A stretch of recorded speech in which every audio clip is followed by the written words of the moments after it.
Welcome back అండి. ఈరోజు మనం గ్రిడ్ సిస్టమ్ గురించి నేర్చుకుందాం.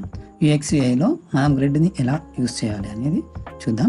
ఓకే, ఫస్ట్ గ్రిడ్ అంటే ఏంటి, మనం గ్రిడ్ని ఎందుకు యూజ్ చేయాలి, ఎక్కడ యూజ్ చేయాలి, ఎప్పుడు యూజ్ చేయాలి, ఓకే, వాటి గురించి మనం తెలుసుకునే ముందు ఫస్ట్ గ్రిడ్ అనేది మనకు ఎప్పటి నుండి తెలుసు అనేది చూస్తే, మనం చిన్నప్పుడు స్కూల్లో చూసినప్పుడు మనకి ఈ బుక్స్ యూజ్ చేసేవాళ్ళం కదండి. ఇంగ్లీష్కి, తెలుగు, హిందీకి, ఇలా సైన్స్కి అండ్ మ్యాథ్స్కి ఇలా కదా.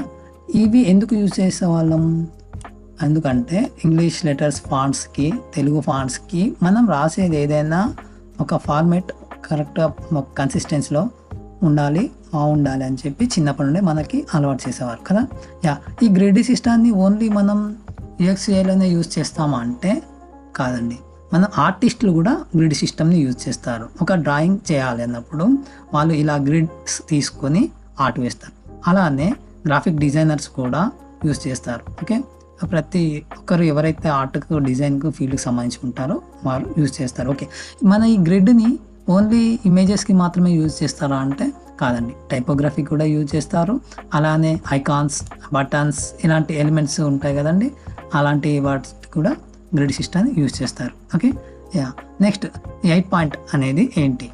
8 పాయింట్ సిస్టమ్ అంటే ఏంటంటే, మనకు ఈ 8 పాయింట్ సిస్టమ్ ఎక్కడెక్కడ యూజ్ చేస్తారంటే గ్రిడ్ సిస్టంలో యూజ్ చేస్తారు. టైపోగ్రఫీ ఇలాంటివి మనం ప్రాక్టికల్గా చేసే టైంలో మీకు ఎక్స్ప్లెయిన్ చేస్తాను.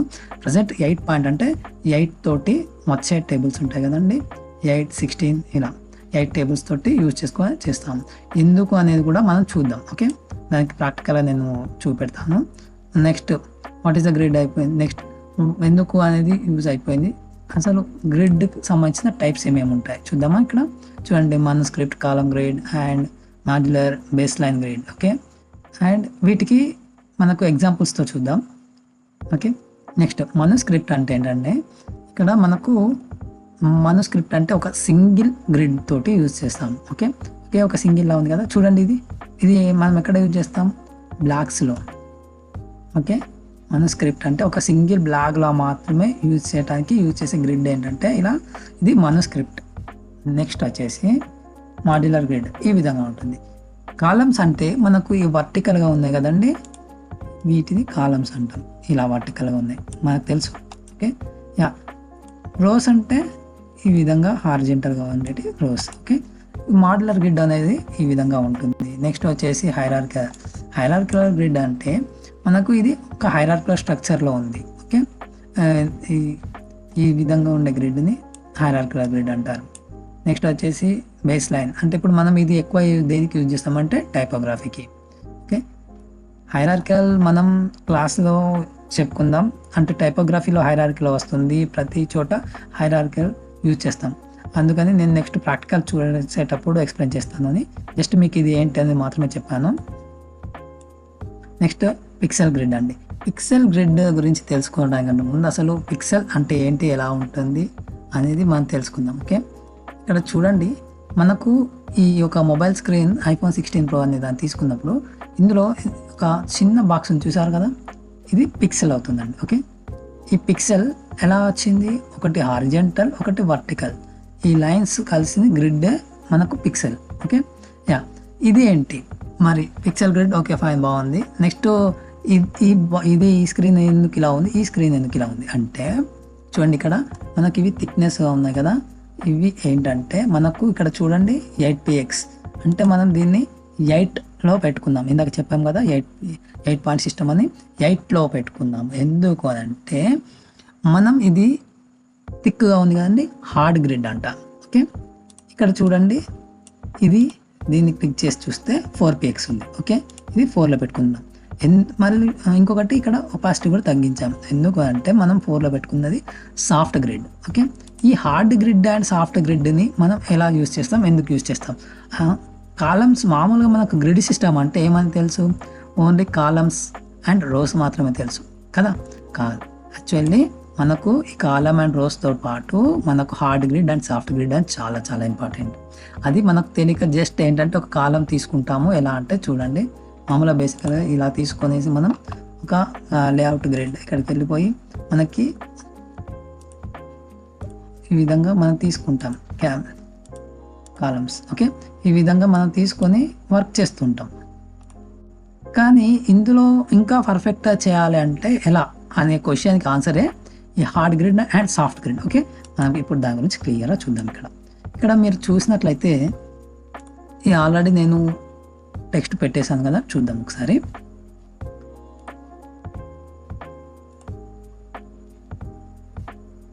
చూడండి, ఇక్కడ ఆల్రెడీ గ్రిడ్ స్టార్ట్ అయిపోయింది. ఇక్కడ చూసినట్లయితే నేను 8 అని ఇచ్చాను, ఇక్కడ 8px. డి అనేది ఎడ్జ్ చూడండి 8లో ఉంది. ఓకే, మరి వాట్ అబౌట్ దిస్ జీ ఎందుకు ఇలా ఉంది? ఓకే, అది చూద్దాం. నెక్స్ట్ 8ది ఆఫ్ చేసి నేను నెక్స్ట్ 4 తీసుకుంటున్నాను. ఓకే, చూడండి, ఇక్కడ మీరు అబ్జర్వ్ చేసి చూసినట్లయితే జీ అనేది ఎక్కడ ఉంది, 4 టచ్ అవుతుంది. ఇక్కడ ఏదైతే థిక్గా ఉందో అది 8. ఓకే, అది 8. మీకు ఇంకా క్లియర్గా చూపెడతాను.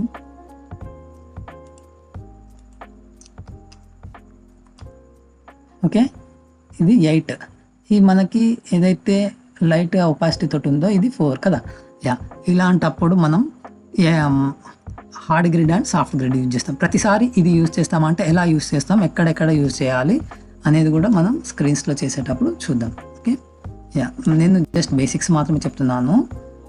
బేసిక్స్ కూడా ఇంత డెప్త్గా ఉంటుంది, ప్రతిదీ ఇంపార్టెంట్ పాయింటే. ఏదో జస్ట్ దీనికి కింద ఇది పెట్టచ్చు కదా అంటే ఎక్కడ ఎలా పెట్టాలి ఇది చూడండి. ఇక్కడ మీరు ఈ డి డిజైనర్లో ఏదైతే ఉందో ఈ డీకి మళ్ళీ గ్యాప్ వచ్చింది కదండి, మళ్ళీ ఈ డి అది మాత్రమే హార్డ్ గ్రిడ్కి టచ్ అవుతుంది.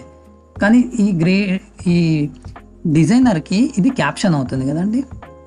కాబట్టి మనం ఇది సాఫ్ట్ గ్రిడ్ 4లో తీసుకుందాం, ఇది 8కి తీసుకుందాం.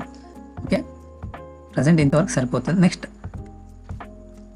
ఈ స్క్రీన్లో ప్రతిదీ మనం యూజ్ చేసుకోవచ్చా అంటే లేదండి. ఈ ఎడ్జెస్ ఏవైతే ఉంటాయో 16 సైడ్ మాత్రం లీవ్ చేయాల్సి ఉంటుంది, టాప్ నుండి, రైట్ నుండి, లెఫ్ట్ నుండి, బాటమ్ నుండి. ఓకే, లీవ్ చేస్తే ఈ గ్యాప్, ఈ స్పేస్ మాత్రం మనం పర్ఫెక్ట్గా యూజ్ చేసుకోవచ్చు. ఓకే, నెక్స్ట్ ఏంటంటే ఇందాక మనం ఎగ్జాంపుల్స్తో చెప్పుకుందాం అనుకున్నాం కదా, చూద్దామండి ఒకసారి అవి కూడా చూద్దాం. బేస్ లైన్ గ్రిడ్కి చూడగానే మీకు తెలిసిపోతుంది కానీ ఇది టైపోగ్రఫీకి యూజ్ చేస్తామని. కాలం అంటే ఇలా కాలమ్స్ తీసుకొని స్క్రీన్స్లో యూజ్ చేస్తాము. ఓకే, ఈ కాలం గ్రిడ్లో టైప్స్ ఎలా ఉంటాయి అంటే, టైప్ అంటే కాలం తీసుకొని సింగిల్ కాలం ఒకటి, 2 కాలమ్స్, సిమెట్రిక్ ఉంది, అసిమెట్రిక్ ఉంది, థర్డ్ వచ్చేసి కాలం ఉంది. ఓకే, ఈ కాలంలోనే చూసారుగా మోడల్స్ ఎలా ఉన్నాయి, డిఫరెంట్ ఎగ్జాంపుల్స్గా చూసినట్లయితే ఇది కొంచెం చూడండి, మీకే అర్థమవుతుంది. ఓకే, ఇలా డిఫరెంట్ కాలమ్స్ తీసుకొని ఇది ఒక కాలంలో ఉంది, ఇది ఒక కాలంలో ఉంది, ఇది ఒక కాలం, ఇది ఒక కాలం కదా. చూడండి ఇలా, రైట్. ఇదంతా కాలమ్స్ గ్రిడ్ మోడల్స్ అండి. ఓకే, మీరు చూడగానే మీకు అర్థమైపోవాలి. ఓకే, ఈ కాలం గ్రిడ్ మోడల్ అని. ఇది ఎలా ఉంది, ఇది ఒక బ్లాక్లా ఉంది, ఎలిమెంట్స్ అన్నీ ఉన్నాయి కానీ ఇక్కడ నుండి ఈ స్ట్రక్చర్ ఏదైతే ఉందో ఒక బ్లాక్లా ఉంది కదా. బ్రిక్లా లేదా ఒక బ్లాక్లా లేదా, అదే కదా.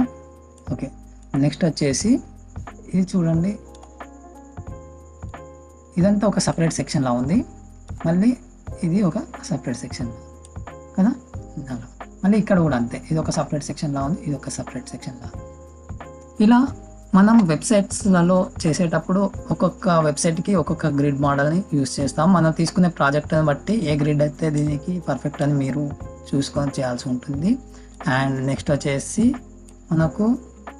మనం చెప్పుకున్నాం కదండి 8 పాయింట్ సిస్టమ్ అని. 8 పాయింట్ సిస్టమ్ని బటన్స్లో అంటే ఇక్కడ కార్నర్స్ రేడియస్ ఉంది అండి, కార్నర్ రేడియస్లో కానీ బటన్ సైజెస్లో కానీ 8 టేబుల్ తోటి వచ్చేటివి యూజ్ చేస్తాం. అందుకని ఈ 8 పాయింట్ సిస్టమ్ యూజ్ చేస్తాం. ఈ బటన్సే కాకుండా ఇక్కడ చూడండి షాడోస్లో కూడా 16 8 టేబుల్ అండ్ 8 తోటి రిలేటెడ్ అయినవి చూసారు కదా. ఇలా షాడోస్లో కానీ కార్నర్స్లో కానీ చూడండి ఇక్కడ 4 8 16 32. ఓకే, ఈ విధంగా మనం 8 పాయింట్ సిస్టమ్ని యూజ్ చేస్తాం. ఓకే, నెక్స్ట్ మనం ఈ 8 పాయింట్ సిస్టమ్ తర్వాత గ్రిడ్లో ఎలా యూజ్ చేస్తారో చూసే ముందు ఫస్ట్ మన గ్రిడ్ గురించి ఇంకొంచెం క్లియర్గా తెలుసుకోవాలంటే ఫస్ట్ ఏంటంటే మనకు తెలియాల్సింది పిక్సెల్ పర్ ఇంచ్, పీపీఐ అంటే ఏంటంటే ఇది చూడండి 1 ఇంచ్కి మనం ఎంత గ్రిడ్ సైజ్ ఉంది చూడండి. 1 ఇంచ్కి ఇది హార్జెంటల్గా 1 ఉంది, వర్టికల్గా 1 ఉంది కదా, 1x1. ఓకే, ఇది మనకు 1 పీపీఐ అయినప్పుడు 2 పీపీఐలో మనకు ఎన్ని గ్రిడ్స్ అవుతున్నాయి చూడండి, 4 గ్రిడ్స్.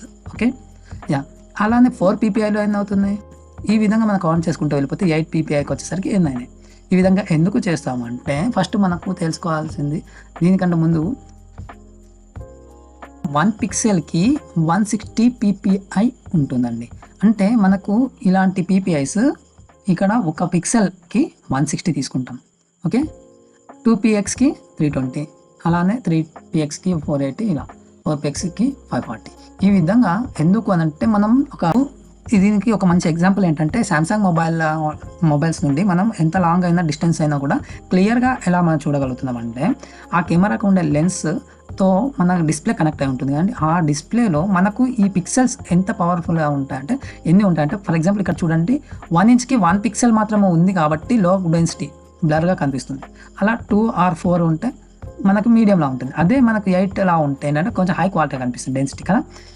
అలానే మనకు ఒక పిక్సెల్కి 160 ppi ఉంటే ఒకలాగా 2 పిక్సెల్ 3 పిక్సెల్ ఇలా మనకు ఎన్ని పిక్సెల్ పెరుగుతూ ఉంటే అన్ని ppi's పెరుగుతాయి ఇలా. ఓకే, అందుకని ఎంత జూమ్ చేసినా కూడా మనకు క్లియర్గా వీడియో కానీ లేకపోతే ఇమేజ్ కానీ ఏదైనా క్లియర్గా కనిపించడం జరుగుతుంది. ఇక్కడ ఎంత జూమ్ చేస్తున్నాం, ఎంత జూమ్ చేస్తే అంత క్లియర్గా మనకు లోపల ఉండే బాక్సెస్ కూడా కనిపిస్తున్నాయి కదా. సేమ్ అలానే ఇవన్నీ గ్రిడ్స్ తోటి మనకు పిక్సెల్స్ వస్తాయి. ఓకే, ఆ పిక్సెల్స్ క్వాంటిటీ పెరిగినప్పుడే క్లారిటీ వస్తుంది. ఓకే, మనం ఒక ఇమేజ్ని డౌన్లోడ్ చేసుకోవాలనుకోండి, ఎలా అంటే మనం క్లిక్ చేసుకొని వెళ్ళి మనకి ఇక్కడ 1x 2x 3x 4x ఉంది కానీ 4x పెట్టుకొని మనకు జేపీజీలో డౌన్లోడ్ చేసుకుంటే ఎక్స్పోర్ట్ కొట్టేస్తే మనకు ఫుల్ క్లియర్గా ఇమేజ్ డౌన్లోడ్ అయిపోతుంది. ఓకే, మీరు ఇందాక చూసారు కదండి జూమ్ చేసినప్పుడు అందులో ఏముంది మనకు సాఫ్ట్ గ్రిడ్ ఉంది, హార్డ్ గ్రిడ్ ఉంది. Okay, hard grid and soft grid తోటి వచ్చింది పిక్సెల్. నెక్స్ట్ ఏంటంటే మనకు ఒక పిక్సెల్కి 160 ppi ఉంటుంది కానీ అలా మనకు డిపి అంటే ఏంటంటే density pixel or density independence pixel. Okay, DPI or DP అంటాం. ఓకే, ఈ మన ఒక డిపికి 160 పిక్సెల్ అంటే 160 ppi ఇంటూ 160 అంటే మనకి ఎంత అవుతుంది చూడండి, 25,600 అవుతుంది కదా. అంటే ఒక డిపికి మనకు అన్ని ppi's కావాలి లేదా 160 px ఉంటే సరిపోతుంది. అంటే ఫర్ ఎగ్జాంపుల్ ఇక్కడ చూడండి మనకు ఒక పిక్సెల్కి 160 ppi's కావాలి. అంటే మనకు ఇది ఒక పిక్సెల్ ఉందనుకోండి, ఫర్ ఎగ్జాంపుల్ మనకు ఇక్కడ చూసినట్లయితే ఇక్కడ బ్లాక్ బాక్స్ ఉంది కండి, ఇది ఒక పిక్సెల్ అనుకుంటే ఇందులో మనకు 160 ppi's ఉంటాయి. అదే ఒక డిపి కావాలంటే ఈ రెడ్ బాక్స్ ఉంది కదండి, ఎగ్జాంపుల్ చెప్తున్నాను, ఈ రెడ్ బాక్స్ని ఒక డిపి అనుకుంటే ఇలాంటి బ్లాక్ బాక్సెస్ ఇందులో 160 ఉంటాయి. ఓకే, జూమ్ చేసుకుంటూ వెళ్ళిపోతే ppi's అన్ని 25,600 పైన ఉంటాయి. ఓకే, ఈ విధంగా మనకు పిక్సెల్స్ అండ్ డిపిస్ ఉంటాయండి. ఇది ఎందుకు చెప్తున్నానంటే ఇప్పుడు మీకు ఒక ఫుల్ క్లారిటీ వస్తుందండి. ఎందుకు ఇంత క్లియర్గా మీకు చెప్పాలి అనుకుంటున్నా అంటే యాక్చువల్లీ ద మెయిన్ రీజన్ ఎందుకంటే 8 పాయింట్ సిస్టమ్ యూజ్ చేయండి, 8 టేబుల్తో యూజ్ చేయండి అని ప్రతి ఒక్కరు అందరూ చెప్తున్నారండి కదా. కానీ రీజన్ ఏంటంటే మల్టిపుల్ ఆఫ్ 8 ఎందుకు యూజ్ చేస్తారంటే మనకు రెజల్యూషన్ తెలుసు కదండి, ఇందాక చెప్పుకున్నాం కదా పిక్సెల్స్ డిపిస్ ppi's ఇలాంటివి. వీటిలో మనం ఒక్కొక్క స్క్రీన్లో ఒక్కొక్కలా రెజల్యూషన్ మారుతుంది కదా. మనకు ఎగ్జాంపుల్కి 1366 x 768 అనే ఒక సైజ్ తీసుకున్నప్పుడు మనకు 8 తోటి వచ్చే ఏవైతే టేబుల్స్ ఉంటాయో అవి ఎంతవరకు అప్లికేబుల్ చేయొచ్చు అంటే మనం ఒక బటన్ తీసుకున్నా, ఒక ఐకాన్ తీసుకున్నా, ఏది తీసుకున్నా కూడా ఈ రెజల్యూషన్ ఉండే డిస్ప్లే సైజ్లో మనకు ఎంతవరకు యూజ్ అవుతుంది. ఆ విధంగా చూస్తే ఈ సైజ్లో మనకు 8 అప్లికేబుల్ చేసుకోవచ్చు. 10 మనకి 8 పాయింట్ సిస్టమే కాకుండా 10 పాయింట్ సిస్టమ్ ఇలాంటి కొన్ని సిస్టమ్స్ ఉన్నాయి. కానీ ఏవి ఎక్కువ పర్ఫెక్ట్ అవుతాయి అంటే చూడండి ఇక్కడ మీకు ఈ బాక్స్లోనే మీకు అర్థమైపోతుంది. ఎక్కువ ఏవి ఉన్నాయి, 8 పాయింట్ సిస్టమ్కి సంబంధించి మాత్రమే యాక్సెప్ట్ చేస్తుంది ఎక్కువ కదా. 3 మాత్రమే యాక్సెప్ట్ చేయట్లేదు. కానీ రిమైనింగ్ మాత్రం 8 పాయింట్ సిస్టమ్ కాకుండా వేరే అన్నిటిని ట్రై చేసి చూసిన తర్వాత 8 తోటి వచ్చే టేబుల్స్ రిలేటెడ్గా ఒక బటన్ కానీ లేకపోతే ఏదైనా మనం తీసుకున్నామంటే 8 తోటి మనం తీసుకొని మల్టిపుల్కి సంబంధించిన తీసుకుంటే ఆ రెజల్యూషన్ ఆ ఒక్క స్క్రీన్లో క్లియర్గా కనిపిస్తుంది. ఇందుకోసం అని చెప్పి మనం 8 పాయింట్ సిస్టాన్ని యూస్ చేస్తామండి. ఓకే, ఎందుకు అనేది మాత్రం మనకు తెలిస్తే మనం పర్ఫెక్ట్గా యూజ్ చేయడానికి ఉంటుంది కదండి. ఏదో జస్ట్ 8 పాయింట్ సిస్టమ్ యూజ్ చేయాలి అని చెప్పేసి బ్లైండ్గా వెళ్ళిపోవద్దు, రీజన్ తెలుసుకోవాలి కదా. మనకు తెలిస్తేనే కదా నెక్స్ట్ క్లియర్గా మనం ఒక పర్ఫెక్ట్ డిజైనర్ అవ్వాలంటే each and everything we have to know. And one more thing, in case if you wanna teach to anyone, if you do know about everything very well, then only we can explain to another person, right? That's why I just tell you like this. మనం పర్ఫెక్ట్గా designer అవ్వాలంటే ప్రతిదీ ఎందుకు చేస్తున్నాం, ఎలా చేస్తున్నాం, ఇలా నేను ఎందుకు చేయాలి అనేటి పార్ట్ తెలిస్తేనే మనం చేసే పర్ఫెక్టా కాదని తెలుస్తుంది. రెండోది మనం ఎవరికైనా ఎక్స్ప్లెయిన్ చేయాలన్నప్పుడు చేయగలుగుతాం కదా. ఇందుకోసం అని చెప్పి మనం 8 పాయింట్ సిస్టమ్ని యూజ్ చేస్తాం. Okay, yeah. నెక్స్ట్ ఇక్కడ చూడండి, లో డిపిఐ అండ్ హై డిపిఐ మీకు ఇప్పుడే అర్థమైపోయి ఉంటుంది క్లాస్ మొత్తంలో. నెక్స్ట్ వచ్చేసి ఇప్పటి వరకు జస్ట్ థియరీ మాత్రం చూసాం గ్రిడ్ అంటే ఏంటి అనేది.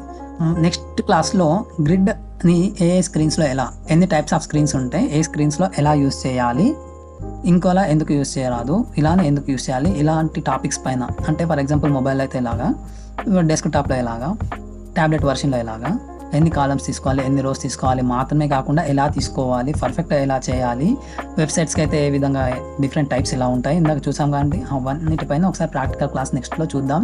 చాలా ఇన్డెప్త్గా ఉంటుంది. ఈ క్లాస్ వింటే మీకు నెక్స్ట్ క్లాస్ ఈజీ అర్థమవుతుంది. ఈ క్లాస్ని స్కిప్ చేయకుండా చూడండి, నెక్స్ట్ క్లాస్కి తప్పకుండా చూడండి. Thank you so much for your huge support అండి.